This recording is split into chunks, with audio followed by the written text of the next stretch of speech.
67% want a ban on the burqa.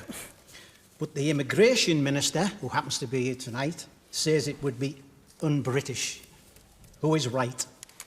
Well, you've been talking a lot, Damien Green, so I'm tempted not to go to you first. I won't. I'll come to you in a moment. Nigel Farage, who's right? The 67% of the British who say they want the burqa banned, or Damien Green, who says it's un-British to do that? Well, Damien Green says that, but Caroline Spellman, who also speaks for the government, says that the burqa is empowering.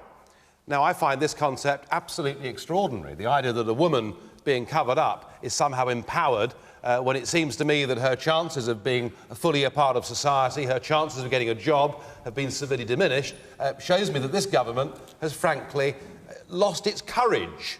It doesn't want to discuss this issue because, you know, the French have discussed this issue in their parliament. The Belgians, odd country that it is, have discussed this issue in their parliament. The Spanish are about to, the Italians are going to, the Syrians this week have decided to ban the burqa on university campuses. It is banned in Turkey. So right across the Middle East and the Western world, there is a very serious debate about the burqa. I think that this is yet another issue where this coalition government, and I'm afraid the Labour Party too, show themselves to be completely out of touch with the vast majority of British people. And what people are saying is, look, we have been the most tolerant country in Europe. We have been the haven for people who have been fleeing oppression. We've given asylum to people. We want to be a tolerant society, but we don't want to live in a divided society. And I think the point about the covering of the face is we see this as a symbol of an increasingly divided and ghettoised Britain, and we don't want it. We want to live together, regardless of race, religion or class. We want to rub along together and operate in the same society, and we see the burqa being worn, you know, whether it's on public transport or in a bank or in an area where we couldn't cover our face. We see this as being a barrier. So what's your policy? Where would UKIP ban the burqa? David, I don't think it's desirable to tell people what they should wear walking down the high street in Hartlepool. But you just have. No, I haven't. No, I haven't. What I've said is that if I can't walk into you know, the local bank in Hartlepool wearing a balaclava, then somebody should not go in there with their face covered wearing a burqa. That's all I've said. Well, and I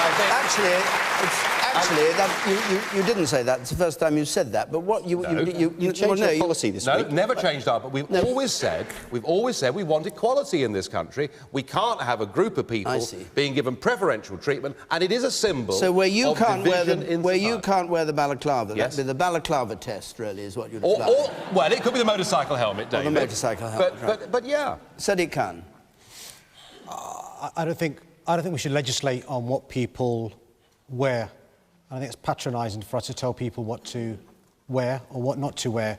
I think it's ironic that we want to empower these women by criminalising it. We want to emancipate them by sending them to prison.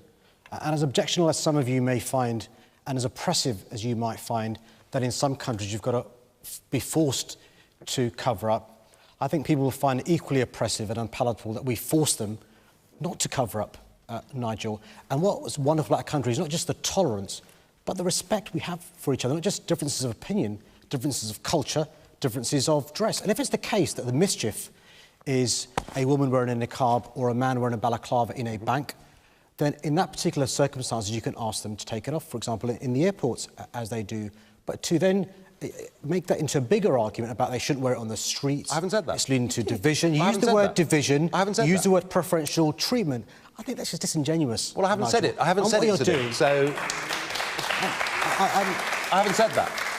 Sorry, but I haven't said that. The French have, but I haven't said that. As a Muslim yourself, do you have any view about whether Muslim women should or shouldn't wear the veil? No, I'm agnostic. I'm quite relaxed about it. I think as a man, I don't like the idea of me telling women what to wear. The idea, I would say, at my advice surgery, because your miniskirt is too short, I'm not seeing you. Because your nose is pierced, I find you objectionable. Or because you're wearing a niqab, I will not see you. Different, it's Sadiq, just patronising. This is people covering their face. You know, and the point is, it's covering their face, and they're ruining their life chances, aren't they? Well, Well, listen, if you're Do concerned... you want equality or not? Nigel, if you're concerned about the life chances of British women of Muslim faith, why don't you make sure they do better at schools by investing more in our schools rather than closing... Well, you had 13 years to do that, and you clearly failed to do so. Why don't you encourage more to go to university? The man up there. You know, Hold on.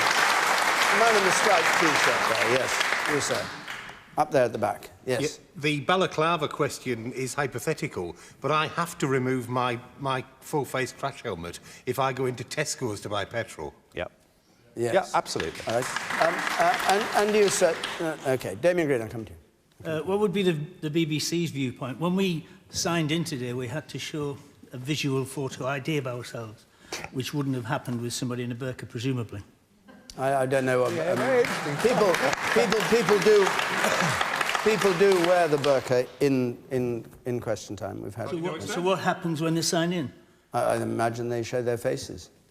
I don't think that's any big issue. Damien Green.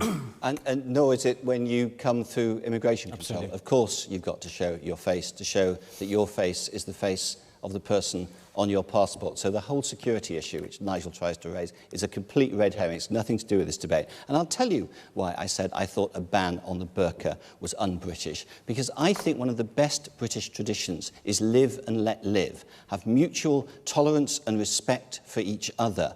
And the idea that politicians should pass a law telling women what they can and can't wear is profoundly un-British. It's a big step towards a police state. How can it be un-British if 67% of people well, in one opinion poll. Well, I think we had 13 years of a government that would take one opinion poll and say, right, we're going to change policy now. And very often that's when the previous government, not all it did was bad, but that was when it was at its worst. Okay. But apart from that, think of the practical implications. That we would be sending the police out on the high streets of Britain to arrest young women for what they were wearing. Do you want to see that? And if they refuse to take it off, presumably they'd be fined, they'd be taken to court. If they refuse to pay the fines, we'd be jailing them. First of all, that would be the most tremendous waste of police time and court time and taxpayers' money. And secondly, I can't think of a single way of increasing divisions in our society than that the majority in society should say to one particular minority, indeed a minority of the 2 million Muslims in this country, to say, you alone are going to be banned from wearing an item of clothing that you want to wear, and we're going to make you criminals for wearing it. It would be really, really stupid. Is it...